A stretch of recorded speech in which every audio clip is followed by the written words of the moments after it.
ഇതുപോലെ തന്നെ സ്വന്തം ഭർത്താവിന്റെ കോള് വരുമ്പോൾ, ഭർത്താവിന്റെ കോള് വരികയാണ്. ആ കോള് വരുമ്പോ കുട്ടി വന്നിട്ട് പറയാ, ഞാനൊരു ചെറിയ ഉദാഹരണം പറയട്ടോ, എല്ലാവർക്കും മനസ്സിലാക്കാൻ വേണ്ടി ഒരു ചെറിയ ഉദാഹരണം പറയാം. ഭർത്താവിന്റെ കോള് വരുന്നു. ആർക്ക് ആർക്ക് ഉമ്മക്ക്. മോന്റെ ഉമ്മയാണത്. അപ്പൊ ഭർത്താവിന്റെ കോള് ഭാര്യക്ക് വരികയാണ്. ഭർത്താവിന്റെ കോള് ഭാര്യക്ക് വന്നാൽ കുട്ടി വേഗം അല്ല, അപ്പൊ ഉമ്മ ചോദിക്കും, മോനെ ആരെ കോളാണൊന്ന് നോക്ക് എന്ന് പറയില്ലടാ, പറയില്ലേ? ഒന്ന് പറയും. അപ്പൊ ഉമ്മാന്റെ മൊബൈൽ നോക്കിയിട്ട് ഓൻ പറയാം, പിന്നെ ഉപ്പയാണ് എന്ന് പറയും. ഇവിടെ എന്താ പറയാ, ഉപ്പ തന്നെയല്ലേ, ഉപ്പച്ചി എന്ന് പറയോ? അങ്ങനെയൊക്കെ പറയലുണ്ട് ചില സ്ഥലത്ത്. ഉപ്പച്ചി എന്നും പറയും, കുഞ്ഞാപ്പാന്ന് പറയും. നാളൊരു സ്ഥലത്ത് ചെന്നപ്പോൾ അവിടെ കുഞ്ഞാപ്പാന്ന് വിളിക്കുകയാണ്. അപ്പോൾ ഞാൻ ചോദിച്ചു, ഈ കുഞ്ഞാപ്പക്ക് നിങ്ങൾക്ക് എന്താ ബന്ധം ചോദിച്ചു. അപ്പോൾ അയാൾ പറഞ്ഞു, എൻ്റെ ബാപ്പയാണെന്ന് പറഞ്ഞു. അപ്പോൾ ബാപ്പാനെ കുഞ്ഞാപ്പാന്ന് വിളിക്കുക. ഇവിടെ ഞങ്ങളെ വീട്ടിൽ നിന്ന് അങ്ങനെ വിളിക്കുക എന്ന് പറഞ്ഞു. അതെന്താ കാരണം, എല്ലാവരും അങ്ങ് കുഞ്ഞാപ്പാന്ന് വിളിച്ചപ്പോൾ മക്കളും ഇയാളെ കുഞ്ഞാപ്പാന്ന് വിളിക്കാൻ തുടങ്ങി. അപ്പൊ ഞാൻ പറഞ്ഞു തന്നത്, അപ്പോ ഉമ്മ ചോദിച്ചു, ആരെ കോളാ മോനെ ഒന്ന് നോക്കുമെന്ന് പറഞ്ഞു. ഉമ്മാന്റെ മൊബൈലിലേക്കല്ലേ ഈ കോൾ വന്നത്. അപ്പൊ മോനോട് പറഞ്ഞു, മോനെ ആരതാ നോക്കുന്നത്? ഓ മദ്രസയിൽ പോകുന്ന മോനാണ്, മദ്രസയിൽ പഠിക്കുന്ന കുട്ടിയാണ്. അപ്പൊ ഈ കുട്ടി മൊബൈൽ നോക്കിയിട്ട് പറഞ്ഞു, ഉമ്മ അത് ബാപ്പാൻ്റെതാണ്. എടുക്കണോ? ഇപ്പൊ ഇരിക്കട്ടെ അവിടെ, ഞാൻ അങ്ങോട്ട് വിളിക്കാം. അപ്പൊ തന്നെ കുട്ടി മനസ്സിലാക്കിയില്ലേ, ഈ ഉമ്മാക്ക് ബാപ്പാനോട് അങ്ങനെ ഒരു സ്നേഹമൊന്നുമില്ല. കാരണം അങ്ങനെ ഒരു സ്നേഹം ഉണ്ടായിരുന്നെങ്കിൽ ബാപ്പാന്റെ കോള് കണ്ടവിടനെ വേഗം എടുക്ക്, കൊണ്ടുവാ എന്നല്ലേ പറയേണ്ടത്. അതേ സമയത്ത് ചിലപ്പോ ഉമ്മ കുളിക്കുന്നുണ്ടാവും. അപ്പൊ ഏതായാലും കോൾ എടുക്കാൻ പറ്റൂലല്ലോ കുട്ടിയോട്, നീ കോള് കൊണ്ടാന്ന് പറയാൻ പറ്റൂല. എന്നാലും അടുക്കളയിലാണെങ്കിൽ പോലും ഉമ്മ വേഗം ഒന്ന് പോയിട്ട് ആ കോളൊന്ന് എടുത്തിട്ട്, ഇനി വലിയ തിരക്കാണെങ്കിൽ പോലും ഉമ്മാക്ക് ആ കോളൊന്ന് എടുത്തിട്ട് പറയാലോ, ഞാൻ കുറച്ച് കഴിഞ്ഞിട്ട് അങ്ങോട്ട് വിളിക്കുക, ചെറിയ പിന്നെ ഭക്ഷണത്തിന്റെ ഉണ്ടാക്കണ ഒരു ഇതിലാണ്, നിങ്ങൾ ഇപ്പൊ വരുമല്ലോ, വരുമ്പോൾ നമുക്ക് ഭക്ഷണം ഉണ്ടാക്കി റെഡിയാക്കി വെക്കണ്ടേ, ഞാൻ അങ്ങോട്ട് വിളിക്കട്ടെ, ഇപ്പൊ വിളിക്കാം, അർജന്റ് ഒന്നുമില്ലല്ലോ, ഇല്ല ഞാൻ ഇപ്പൊ വിളിക്കാം വേണ്ട. അപ്പൊ ഈ കുട്ടി മനസ്സിലാക്കാണ്, ബാപ്പാന്റെ ഒരു കോൾ ഉമ്മാക്ക് അങ്ങ് വന്നപ്പോ, അല്ലാ ഉമ്മ എത്ര ആവേശത്തോടെയാണ് ആ കോൾ അറ്റൻഡ് ചെയ്യുന്നത്, എത്ര വലിയ തിരക്കുള്ളവളാ എൻ്റെ ഉമ്മ. അങ്ങനെയല്ലേ മനസ്സിലാക്കണേ? ഏറ്റവും വലിയ തിരക്ക് അവർക്കാണല്ലോ വീട്ടിലല്ലേ, നമുക്ക് ചിലപ്പോൾ ചെറിയ വിശ്രമങ്ങളൊക്കെ ഉണ്ടെങ്കിലും. അപ്പൊ ആ തിരക്കുള്ള ഉമ്മ പോലും എൻ്റെ ബാപ്പാന്റെ ഒരു കോൾ വന്നപ്പോൾ എടുത്തു. അപ്പൊ ഈ കുട്ടി മനസ്സിലാക്കി, ബാപ്പാന്റെ കോൾ വന്നാൽ എന്ത് തിരക്കാണെങ്കിലും അറ്റൻഡ് ചെയ്യണം. അതുകൊണ്ടാണ് ഓൻ പിന്നെ ഗ്രൗണ്ടിൽ കളിക്കാൻ പോയപ്പോ, ഇവിടെ അങ്ങനെ കളിക്കാറില്ലേ ഗ്രൗണ്ടിലൊന്നും ഇല്ല, അതെ പിന്നെ കളിയില്ല, പിന്നെ അതിനൊരു രസം ഉണ്ടടാ, കളി ഇപ്പൊ കളിക്കണം, ഇപ്പൊ കളിച്ചില്ലേ പിന്നെ എപ്പോഴാണ് കളിക്കണം അല്ലേ? ഇവിടെ എന്താ കളിക്കുക? ശരി, ഞങ്ങളെ നാട്ടിലൊക്കെ ക്രിക്കറ്റാ, അത് ഓരോ സ്ഥലത്ത് ഓരോ കളിയാണ്. അപ്പൊ ഈ ഗ്രൗണ്ടിൽ ഇങ്ങനെ കളിച്ചുകൊണ്ടിരിക്കുമ്പോഴാണ് ബാപ്പാന്റെ കോള് വരുന്നത്. നിങ്ങൾ മനസ്സിലാക്കാൻ വേണ്ടി ഞാൻ പറയാം, ഉമ്മമാർ മനസ്സിലാക്കാൻ വേണ്ടി ഞാൻ പറയാണ്. ഇത് കണ്ട് പഠിച്ച് മനസ്സിലാക്കിയ ഈ കുട്ടി ക്രിക്കറ്റിൽ ഫുട്ബോൾ കളിച്ചുകൊണ്ടിരിക്കുമ്പോ അപ്പോഴാ ബാപ്പാന്റെ കോള് വരുന്നത് മൊബൈലിക്ക്, മോന്റെ മൊബൈലിക്ക്. അപ്പൊ ഇങ്ങനെ എടുത്തു നോക്കുമ്പോ ബാപ്പയാണ്. അപ്പൊ അല്ലോ അപ്പാന്റെ കോളല്ലേ, വേഗം എടുക്കും. അത് എവിടുന്ന് പഠിച്ചു? ഉമ്മ ബാപ്പാന്റെ കോള് വന്നത് വളരെ തിരക്കിട്ട സമയത്ത് പോലും ഉമ്മ കോൾ അറ്റൻഡ് ചെയ്തത് മകൻ നേരിട്ട് കണ്ടതാണ്. അപ്പൊ കുട്ടി മോനതങ്ങെടുത്തു. പിന്നെയാണ് അവന്റെ കളിയൊക്കെ ബാപ്പാന്റെ കോളിന് ശേഷം. അതേ സമയത്ത് ഉമ്മാക്ക് ഭർത്താവ് കോള് വിളിച്ചപ്പോ ഉമ്മ അത് വലിയ മൈൻഡ് ചെയ്തില്ല, നെവർ മൈൻഡ് ചെയ്തു. ഞാൻ പിന്നെ വിളിക്കാം, ബാപ്പല്ല അവിടെ ഇരിക്കട്ടെ, സാരല്ല, എന്തെങ്കിലും ഇങ്ങനെ പറ പറയാനൊക്കെ ഞാൻ അങ്ങോട്ട് വിളിക്കാം എന്ന് മകനോടെങ്കാലും പറഞ്ഞാൽ, ഗ്രൗണ്ടിൽ കളിച്ചുകൊണ്ടിരിക്കുന്ന മകനക്ക് ഉപ്പാന്റെ കോള് വന്നാലും ഓനിങ്ങെടുക്കും, ബാപ്പയാണല്ലേ, പിന്നെ വിളിക്കാം എന്ന് പറഞ്ഞ് കീശയിൽ വെക്കും. കേട്ടാ, അവന്റെ മനസ്സിൽ ബാപ്പാനോടുള്ള ബഹുമാനം ഇല്ലാതായി പോയി. ഞാൻ പറഞ്ഞു വന്നത്, ബാപ്പാനോടുള്ള ബഹുമാനവും ഉമ്മാനോടുള്ള സ്നേഹവും ഏറ്റവും കൂടുതൽ മക്കൾ പഠിക്കേണ്ടത് വീട്ടിൽ നിന്നാണ്, മദ്രസയിൽ നിന്നാണെന്ന് ഒരു രക്ഷിതാവും തെറ്റിദ്ധരിക്കണ്ട. അതിന്റെ ശ്രേഷ്ഠത മദ്രസയിൽ പഠിച്ചേക്കാം, പക്ഷെ യഥാർത്ഥത്തിൽ ബാപ്പാന്റെ ബഹുമാനവും ഉമ്മാനോടുള്ള സ്നേഹവും നമ്മുടെ മക്കൾ പഠിക്കേണ്ടത് നമ്മുടെ വീട്ടിൽ നിന്ന് തന്നെയാണ്. അതാരാണ് പഠിപ്പിക്കേണ്ടത്? പരസ്പരം മാതാപിതാക്കളാണ്, ഭാര്യ ഭർത്താക്കന്മാരാണ്. അത് പറഞ്ഞു കൊടുത്തിട്ടല്ല പഠിപ്പിക്കേണ്ടത്, ചെയ്തികൾ കാണിച്ചു കൊടുത്തിട്ടാണ്. ഇരിക്കട്ടെ, ഞാൻ പറഞ്ഞു വന്നത്, അങ്ങനെ നമ്മുടെ മക്കളെ നമ്മുടെ ആഖിറത്തേക്ക് വലിയ സമ്പാദ്യമാക്കി എടുക്കാൻ പലതും ശ്രമിക്കുന്ന കൂട്ടത്തില് ഇപ്പൊ എല്ലാവരും ശ്രദ്ധിക്കാൻ വേണ്ടി ഒരൊറ്റ കാര്യം കൂടി ഞാൻ അങ്ങ് പറഞ്ഞ് ഞാൻ എൻ്റെ ഇന്നത്തെ വാദം അവസാനിപ്പിക്കുന്നു. ഇന്ന് പല വാട്സപ്പ് ഗ്രൂപ്പുകളുള്ള കാലമാണ്. ആ വാട്സപ്പ് ഗ്രൂപ്പുകളെ കൂട്ടത്തില് പഴയ കാലത്ത് എൻ്റെ ഉമ്മമാരും പുരുഷന്മാരും മനസ്സിലാക്കാൻ വേണ്ടി ഞാൻ പറയാണ്, പഴയ കാലത്ത് സ്കൂളിൽ കൂടെ പഠിച്ചവർ ഉണ്ടാകുമല്ലോ, സ്കൂളിൽ പഠിച്ചവരുണ്ടാകുമല്ലോ. ആ പഴയ കാല ക്ലാസ്മേറ്റുകൾ എന്ന് പറയും, അവരെ എല്ലാവരെയും ഒരുമിച്ച് കൂട്ടിയിട്ട് ഒരു വാട്സപ്പ് ഗ്രൂപ്പ് ഉണ്ടാക്കുകയാണ്. സുബ്ഹാനല്ലാഹ്, ചിലപ്പോൾ ഞാൻ എല്ലാം കൂടി ഞാൻ ആക്ഷേപിക്കുന്നു എന്ന് കരയരുത്. ചിലപ്പോൾ അത് പഴയ പ്രണയങ്ങളൊന്ന് പുതുക്കാൻ ഒരു കാരണമാകാനിടയുണ്ട് എന്ന വിഷയത്തിൽ നാം ഉത്ബുദ്ധരാകേണ്ടതാണ്. ചിലപ്പോൾ ചില കുടുംബ ജീവിതത്തെ പോലും അത് തകർത്ത് കളയാനിടയുണ്ട്. സംശയം വേണ്ട. ഞാനിത് വെറുതെ പറയുകയല്ല. ആ പഴയകാല പ്രണയത്തെ പുതുക്കാൻ വഴിയൊരുക്കുന്ന, ആ പഴയ കാലത്ത് കൂടെ പഠിച്ച കൂട്ടുകാര് ക്ലാസ്മേറ്റുകളെ എല്ലാവരെയും ആഡ് ചെയ്തുകൊണ്ടുള്ള ഒരു വാട്സപ്പ് ഗ്രൂപ്പ് ക്രിയേറ്റ് ചെയ്തിട്ടുണ്ടെങ്കിൽ അതിലൂടെ നിന്റെ കുടുംബ ജീവിതം തകരാനും നിന്റെ ആഖിറം നഷ്ടപ്പെടാനും നിന്റെ ഈമാൻ പോലും തകർന്നു പോകാൻ, ഇല്ലാതെയായി പോകാൻ വഴി ഒരുക്കുമെന്ന് നിനക്ക് ധാരണയുണ്ടെങ്കിൽ നീ അത്തരത്തിലുള്ള ഗ്രൂപ്പുകളിൽ നിൽക്കരുത് കേട്ടോ. അതുപോലെ നമ്മുടെ മക്കളെയും അതിൽ ചേരാൻ അനുവദിക്കരുത് കേട്ടോ. എന്തിനാണ് ഞാനിത് പറയുന്നത്? ഇതെല്ലാം നമ്മുടെ ആഖിറം രക്ഷപ്പെടുത്താനാണ്. നമ്മുടെ SSF ആയാലും നമ്മുടെ പ്രവർത്തനങ്ങളായാലും അതുപോലെ നമ്മുടെ ഇഷ്കേ ത്വയ്ബയായാലും നമ്മുടെ ഏത് പ്രവർത്തനങ്ങളായാലും അത് ഫോർമാലിറ്റീസിന് വേണ്ടി മാത്രമല്ല, രാഷ്ട്രീയക്കാർക്ക് കാണിക്കാൻ വേണ്ടി മാത്രമല്ല, ഭൗതികന്മാരുടെ മുന്നിൽ നമ്മുടെ സംഘടനയുടെ പവർ കാണിക്കാൻ വേണ്ടി മാത്രമല്ല. അതെല്ലാം ഇവിടെയുള്ള നേട്ടങ്ങളാണെങ്കിൽ യഥാർത്ഥത്തിലുള്ള നേട്ടം ആഖിറം രക്ഷപ്പെടാനാണ്, ഈമാനോടെ മരിക്കാനാണ്. അതിനു വേണ്ടി ഒരുങ്ങണമെന്ന് ഈ സമയം ഓർമ്മപ്പെടുത്തി ഞാനൊരു ചെറിയ ചരിത്രം പറഞ്ഞ് എൻ്റെ വാദം നിർത്തുന്നു. നിങ്ങൾക്ക് വശമല്ലെങ്കിൽ ഒന്നെല്ലാവരും ഒന്ന് എണീറ്റ് നിൽക്കണം, എല്ലാവരും ഒന്നടുത്തേക്ക് വരണം. ഇൻഷാ അല്ലാഹ് നമുക്ക് ചെറിയ ഒരു ദുആ ചെയ്ത് പിരിയണം.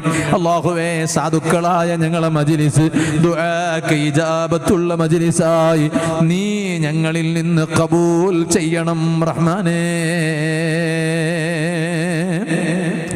നമ്മുടെ ആഖിറം രക്ഷപ്പെടാൻ, ഈമാനോടെ മരിക്കാൻ ബഹുമാനപ്പെട്ട ഖുർറത്തു സാദാത്ത് ഖൂറത്ത തങ്ങൾ അല്ലാഹു ദറജ വർദ്ധിപ്പിക്കട്ടെ. എപ്പോഴും ഖുർആൻ ഓതുന്ന മഹാൻ, എപ്പോഴും സുന്നത്ത് നിസ്കാരം ധാരാളം അധികരിപ്പിച്ച മഹാൻ, അവരെ കണ്ടിട്ടാണ് ഞങ്ങൾ പഠിക്കേണ്ടത്. അവരങ്ങ് വഫാത്തായപ്പോൾ എത്ര ആളുകളാണ് അവരുടെ ജനാസ നിസ്കാരത്തിന് സംഗമിച്ചത്, എത്ര ആളുകളാണ് അവരുടെ ഖബറിന്റെ അരികിൽ ഒരുമിച്ച് കൂടുന്നത്. അവരൊക്കെ ജീവിച്ച് കാണിച്ചു തന്നതാണ്. ഇതുപോലെ ഇന്ന് ഞാൻ ഇങ്ങോട്ട് ട്രെയിനിൽ വരുമ്പോൾ ഒരു ചെറുപ്പക്കാരനെ കണ്ടു, കാസർഗോട്ടുകാരനാണെന്ന് പറഞ്ഞു. ഞാൻ ചോദിച്ചു, എവിടേക്കാ പോകുന്നത്? അദ്ദേഹം പറഞ്ഞു, അബൂദാബിയിൽ പോയി അബൂദാബി വഴി ഈജിപ്തിലേക്ക് പോവുകയാണ്. എന്നിട്ട് അദ്ദേഹം ഇങ്ങനെ കുറെ അങ്ങ് സംസാരിച്ചപ്പോൾ അവസാനം ഉസ്താദിനെ കുറിച്ച് അദ്ദേഹം ഇങ്ങനെ പറയാണ്. സുൽത്താനുൽ ഉലമാ ശൈഖുനാ ഉസ്താദിനെ കുറിച്ച്, AP ഉസ്താദിനെ കുറിച്ച് ഇങ്ങനെ പറയാണ്. ഓ എൻ്റെ അനുജന്മാരായ SSFന്റെ പ്രവർത്തകരെ, നമ്മൾ നല്ല സ്വഭാവക്കാരാകണം. കുറെ അങ്ങ് പ്രവർത്തിച്ചത് കൊണ്ട് മാത്രമായില്ല, ബഹുമാനിക്കേണ്ടവരെ ബഹുമാനിക്കാൻ പഠിക്കണം. ഇവിടെ ഞാൻ നേരത്തെ പറഞ്ഞതുപോലെ ഇസ്വാബ എന്ന് പറയുന്ന നല്ല ഒരു ടീം ഇവിടെ പ്രവർത്തിക്കുന്നുണ്ട്. അതിനു വേണ്ടി നേതൃത്വം നൽകുന്നവർ, അതിലുള്ള മക്കൾ എല്ലാവരെയും നീ അനുഗ്രഹിക്കണേ അല്ലാഹ്. ഞാൻ എൻ്റെ ആളുകൾക്കുന്ന ഉമ്മമാരോട് പറയട്ടെ, നിങ്ങളുടെ ആൺമക്കൾ ആ ടീമിൽ ഇല്ല എന്ന് നിങ്ങൾ ഉറപ്പുവരുത്തിയാൽ ഈ വാല് കഴിഞ്ഞിട്ട് നിങ്ങൾ ആദ്യം ചെയ്യേണ്ട കാര്യം നിങ്ങളെ മോനെ ആ ടീമിൽ ചേർത്താൻ ശ്രമിക്കണം, ചേർക്കണോ. എന്തിനാണ്? ആ മകൻ ഒന്ന് രക്ഷപ്പെടണം. ആ മകനെ കൊണ്ട് നിങ്ങളും നിങ്ങളെ കുടുംബവും ആഖിറത്തിൽ രക്ഷപ്പെടണമെന്ന ഒരൊറ്റ ലക്ഷ്യമാണ്. ഇത് ഉമ്മമാരോട് പറയുന്നതോടൊപ്പം എൻ്റെ അനുജന്മാരായ സഹപ്രവർത്തകരോട് പറയുന്നു. ഞാൻ SSFന്റെ കർണാടക സാഹിത്യോത്സവിൽ മത്സരിച്ചിട്ടുണ്ട്. ഇന്നലെ പോലും എൻ്റെ കൂടെയുള്ളവർ എനിക്കതാ പഴയ കാലത്തെ എൻ്റെ ഒരു ഫയല് എനിക്ക് കാണിച്ചു തന്നു. കുട്ടിക്കാലത്ത് ഞാൻ മുത്തഅല്ലിമായി ഓതി പഠിക്കുമ്പോൾ എനിക്കൊരു സ്വഭാവമുണ്ടായിരുന്നു. പത്രത്തിൽ വരുന്ന വാർത്തകൾ അതിൽ കട്ടിങ് ചെയ്ത് ഞാൻ ഇങ്ങനെ ഫയലുകളിൽ സൂക്ഷിച്ചു വെക്കും. ആ ഫയലുകൾ ഇങ്ങനെ സൂക്ഷിച്ചു വെച്ച ഫയലുകൾ ഇങ്ങനെ വായിക്കുമ്പോൾ അതിലേക്ക് നോക്കുമ്പോൾ കർണാടകയിലെ SSFന്റെ സാഹിത്യോത്സവിൽ മത്സരങ്ങളിൽ മത്സരിച്ചതിൻ്റെ ഫോട്ടോ, ആ മത്സരിച്ചിട്ട് വിജയിച്ചപ്പോൾ എൻ്റെ ഫോട്ടോ പത്രത്തിൽ വന്നത് ഞാൻ ഇങ്ങനെ കണ്ടു. നോക്കുമ്പോൾ ഇന്നത്തെ താടിരോമങ്ങൾ അവിടെയില്ല, മീശയില്ല, കുട്ടിക്കാലത്തുള്ള ഫോട്ടോയാണ്.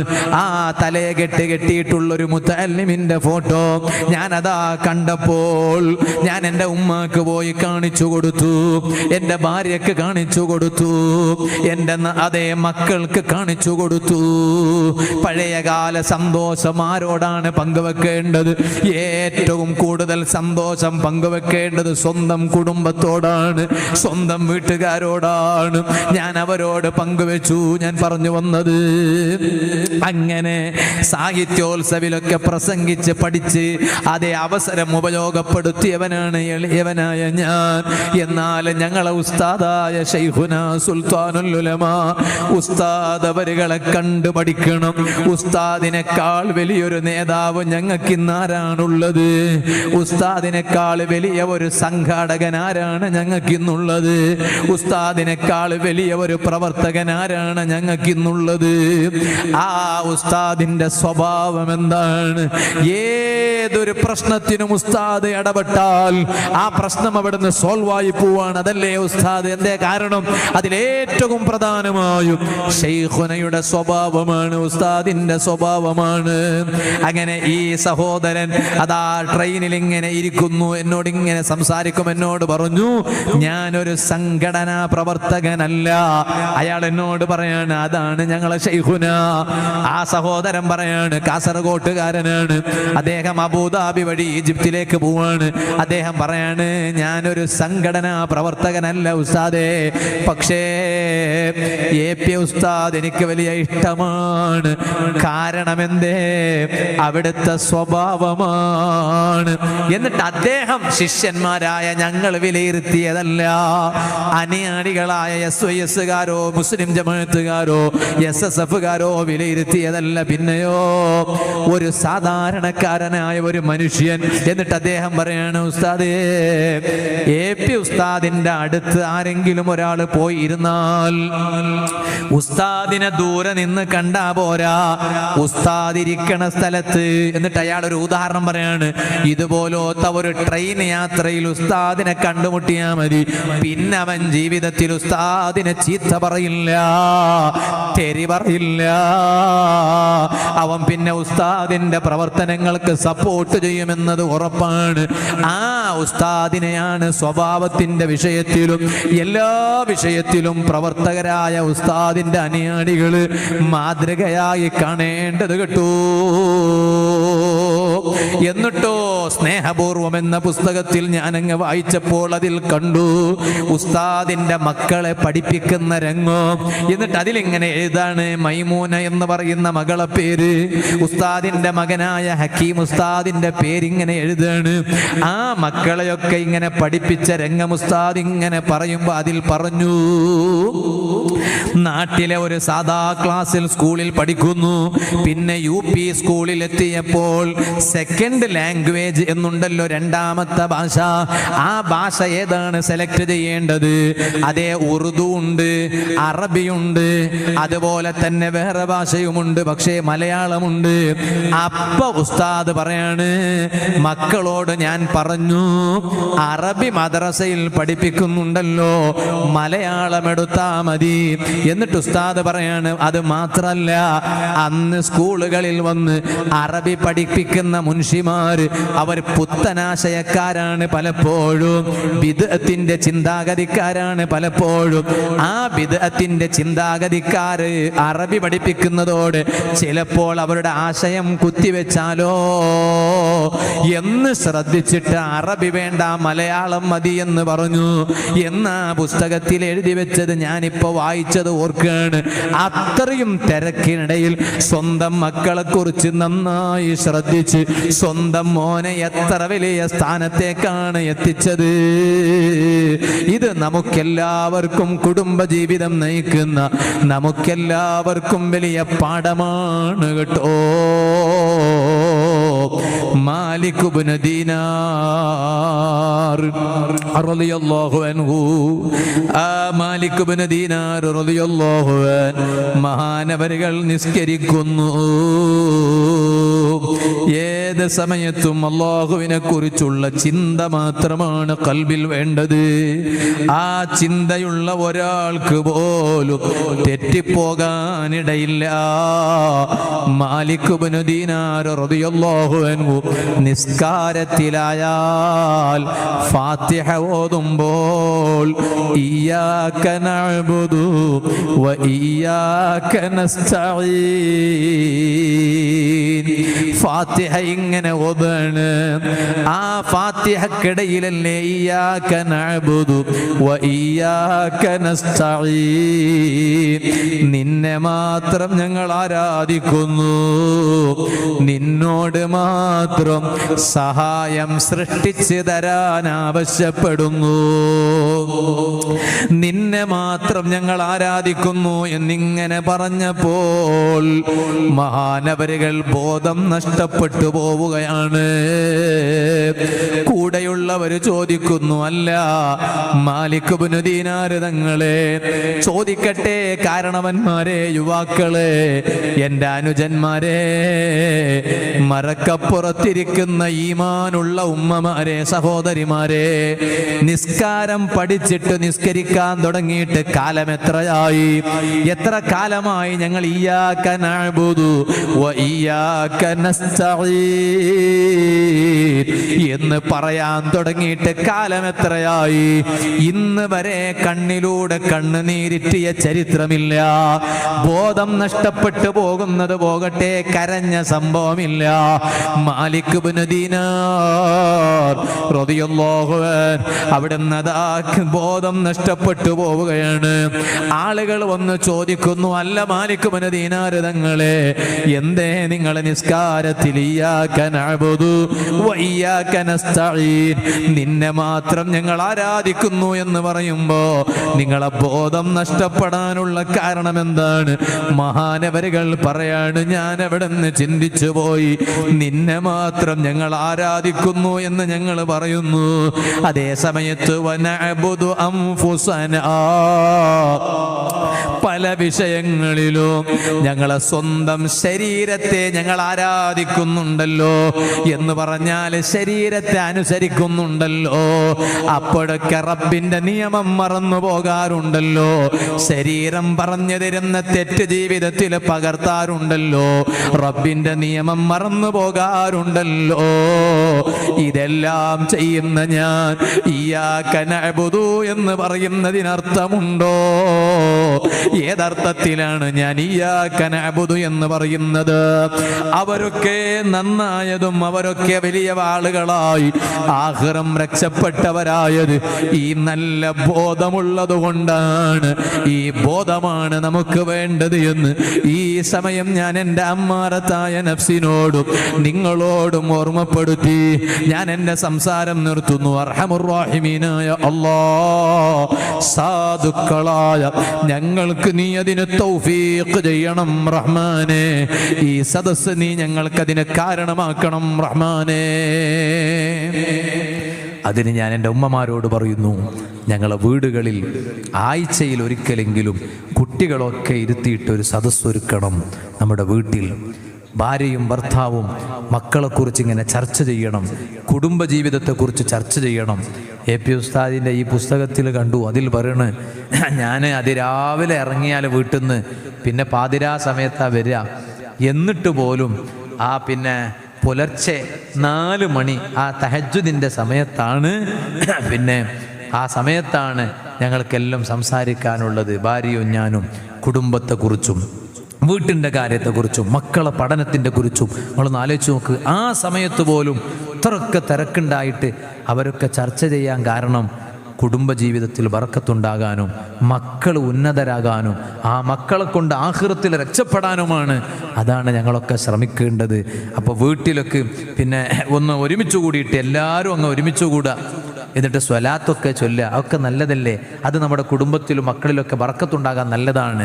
അല്ലാഹുമ്മ, ഞാനൊരു സ്വലാത്ത് പറഞ്ഞു തരികയാണ്. അല്ലാഹുമ്മ സ്വല്ലി അലാ സയ്യിദിനാ മുഹമ്മദിൻ വ ആലിഹി കമാ ലാ നിഹായത ലികമാലിക വ അദദി കമാലി എന്ന സ്വലാത്തിന് ഒരു മഹത്വമുണ്ട്. എന്താണെന്നറിയോ?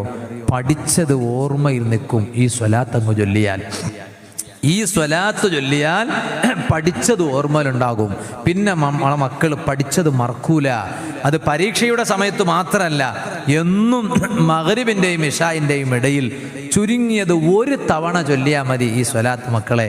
അല്ലാഹുമ്മ സ്വല്ലി അലാ സയ്യിദിനാ മുഹമ്മദിൻ വ ആലിഹി കമാ ലാ നിഹായത ലികമാലിക വ അദദി കമാലി. അപ്പോൾ കുട്ടികൾ വീട്ടിലുണ്ടെങ്കിൽ മഗ്രിബിന് ശേഷം ഉമ്മമാർ അവരോട് പറയണം.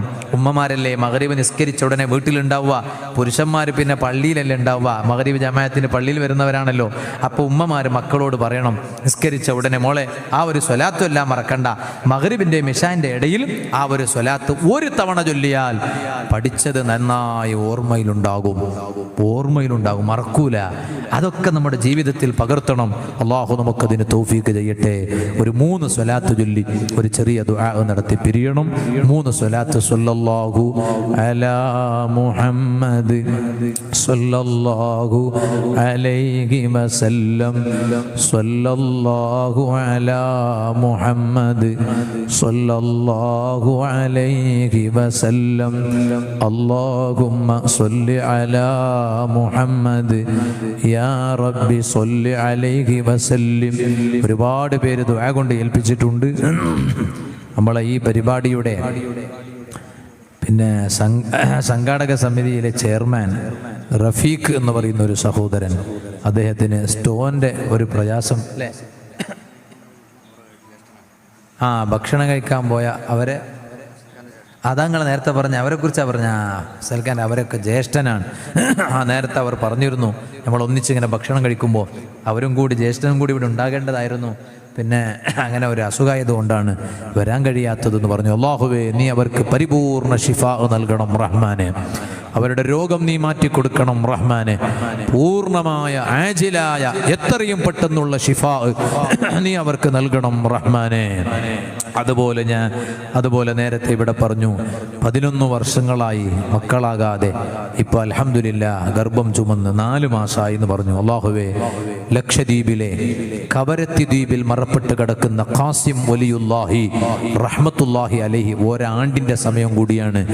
ആ മഹാന്റെ ബർക്കത്ത് കൊണ്ട് നീ ആ സഹോദരിക്ക് സുഖപ്രസവം നൽകണം റഹ്മാനെ. പ്രസവത്തിൻ്റെ വിഷയത്തിൽ ഭയങ്കര വലിയ മഹാനവരുകൾ. അവരെ ബർക്കത്ത് കൊണ്ട് ആരെല്ലാം ഇവിടെ മക്കളില്ലാത്തവരുണ്ടോ, നേരത്തെ ഞാൻ പറഞ്ഞല്ലോ, ഞാൻ പോയ ആ വീട്ടിൽ അവരെ ജ്യേഷ്ഠൻ്റെ ഭാര്യ പ്രസവിച്ചിട്ടില്ല, മക്കളായിട്ടില്ല ജ്യേഷ്ഠനു എന്ന് പറഞ്ഞ് സങ്കടം പറഞ്ഞു. അല്ലാഹുവേ, നീ അവർക്കൊക്കെ ഖൈറായ മക്കൾ നൽകണം റഹ്മാനെ. ഭക്ഷണത്തിന് പോയ വീട്ടിൽ കയറി നമ്മളെ ഭക്ഷണ വീട്ടിൽ ചെന്നപ്പോൾ അവിടുത്തെ വീട്ടുകാർ ഇവരുടെയൊക്കെ ബാപ്പ ഹമീദ് ഹാജി ഉൾപ്പെടെ ഈ നാട്ടിൽ നിന്ന്, ഞങ്ങളിൽ നിന്ന്, ഇവിടുത്തെ സംഘാടകരിൽ നിന്ന്, ഈ സദസ്സിൽ ഒരുമിച്ച് കൂടിയ മോമിനുകൾ, മോമിനാത്തുകൾ, ഉമ്മമാർ, സഹോദരിമാർ, അവരുമായി ബന്ധപ്പെട്ടവരാരൊക്കെ മരിച്ചുപോയോ അല്ലാഹുവേ, അവരുടെയൊക്കെ ഖബറുകളിലേക്ക് ഈ സദസ്സിന്റെ മിസ്ൽ സവാബ് നീ എത്തിച്ചു കൊടുക്കണം റഹ്മാനെ. പ്രത്യേകിച്ച് കഴിഞ്ഞ രാത്രി ഞങ്ങളെ കർണാടകയിൽ മരിച്ചുപോയ വഫാത്തായി പോയ സയ്യിദ് അലവിത്തങ്ങൾ കിന്യ, അല്ലാഹുവേ, നീ അവരുടെ ദർജ വർദ്ധിപ്പിക്കണം റഹ്മാനെ. മഗ്ഫിറത്തും മർഹമത്തും നൽകണം റഹ്മാനെ. അവരെയും ഞങ്ങളെയും സ്വർഗത്തിൽ ഒരുമിച്ച് കൂട്ടണം റഹ്മാനെ. അതുപോലെ പിന്നെ ഞാൻ ഇങ്ങോട്ട് വന്നപ്പോൾ തലശ്ശേരി പിന്നെ റെയിൽവേ സ്റ്റേഷനിൽ ഇറങ്ങിയപ്പോൾ ഞങ്ങളെ പ്രിയപ്പെട്ട നൗഫൽക്ക അവിടെ വന്ന് കാത്തിരുന്ന് പാവം ഞങ്ങളെ കൃത്യസമയത്ത് കൊണ്ടുവന്ന് ഞങ്ങളെ ഇവിടെ എത്തിച്ചിട്ടാണ് അവർ പിന്നെ പോയത്. പിന്നെ എന്നോട് പറഞ്ഞു, ഞാൻ ഭാര്യനെയും കൂട്ടിയിട്ട് വാതിന് വരികയാണെന്ന് പറഞ്ഞു. ഞാൻ കരുതി അത് വലിയ ഫോർമാലിറ്റീസ് ആയിരിക്കും എന്നാണ് പറഞ്ഞത്. പക്ഷേ അൽഹംദുലില്ലാ അദ്ദേഹത്തെ ഞാനിങ്ങനെ നോക്കിയത് തന്നെ മൂപ്പരെയാണ് സദസ്സിലുണ്ടോയെന്ന്. അപ്പോൾ സദസ്സിൽ കണ്ടു, വലിയ സന്തോഷമായി.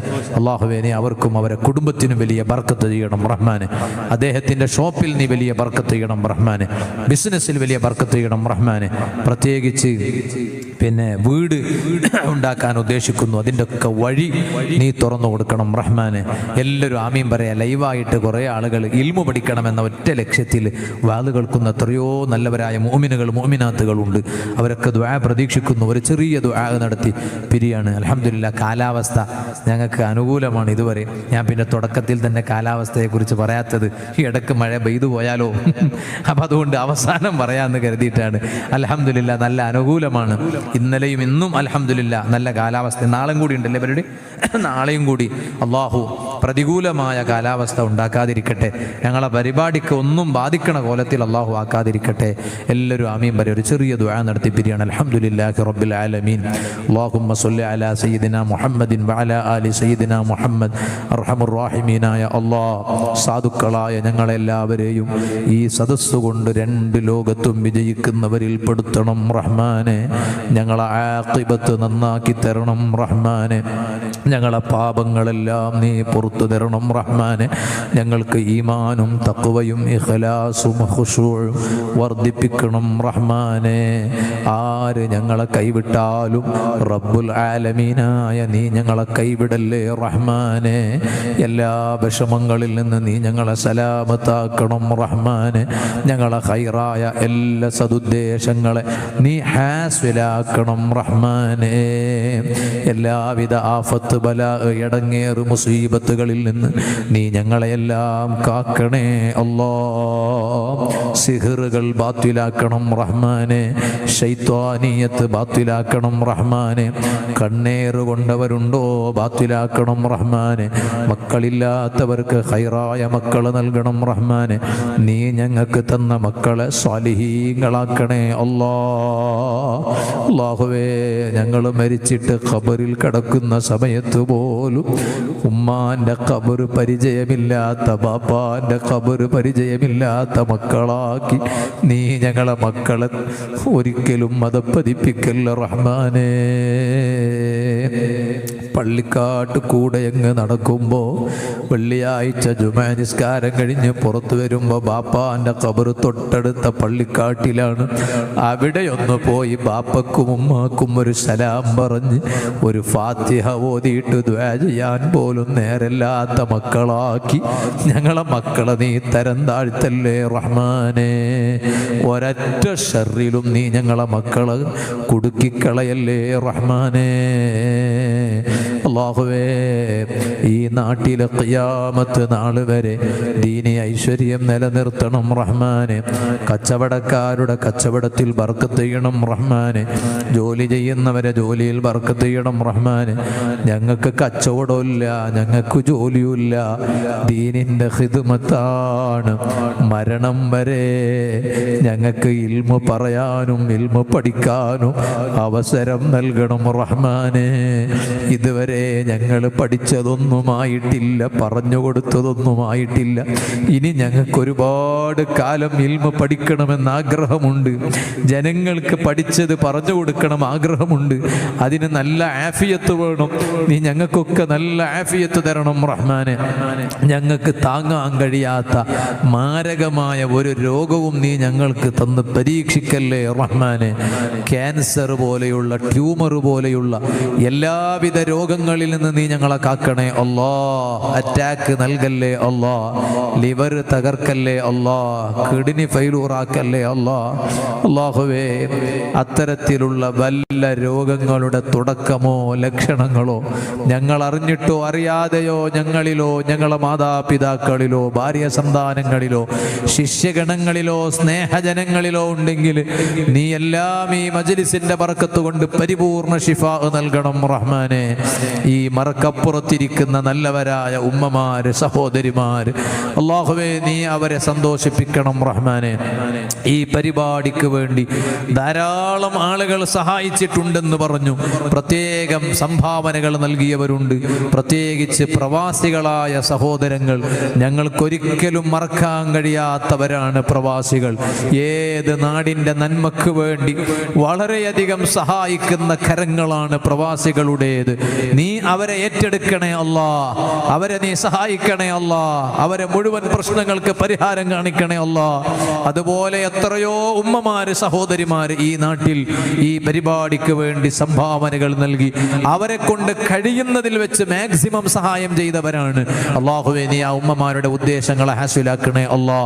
അവർ രോഗികളുണ്ട്, നീ ശിഫ നൽകണേ അല്ലാ. വിഷമങ്ങളുള്ളവരുണ്ട്, നീ സന്തോഷിപ്പിക്കണേ അല്ലാ. അവസാനം ഞങ്ങൾക്ക് ആഖിബത്ത് നന്നാക്കി തരണേ അല്ലാ. സ്വർഗം കണ്ട് ലാ ഇലാഹ ഇല്ലല്ലാഹ് എന്ന കലിമത്തു തൗഹീദ് ഉച്ചരിച്ച് സ്വർഗം കണ്ട് പുഞ്ചിരിച്ച് മരിക്കുന്ന മുഅ്മിനീങ്ങളിൽ നീ ഞങ്ങളെ പെടുത്തണം അല്ലാ. പരിപാടി ലൈവായി കണ്ടുകൊണ്ടിരിക്കുന്ന മുഴുവൻ സ്നേഹജനങ്ങളെ ഈ ദുആയിൽ പെടുത്തണേ അല്ലാ. റബ്ബനാ ആതിനാ ഫിദ്ദുനിയാ ഹസന വഫിൽ ആഖിറതി ഹസനതൻ വഖിനാ അദാബന്നാർ.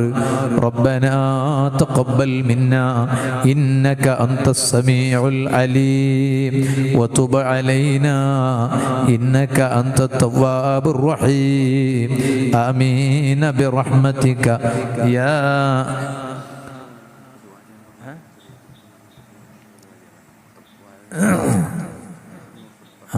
ബിറഹ്മതിക യാ അർഹമർ റഹീമീൻ.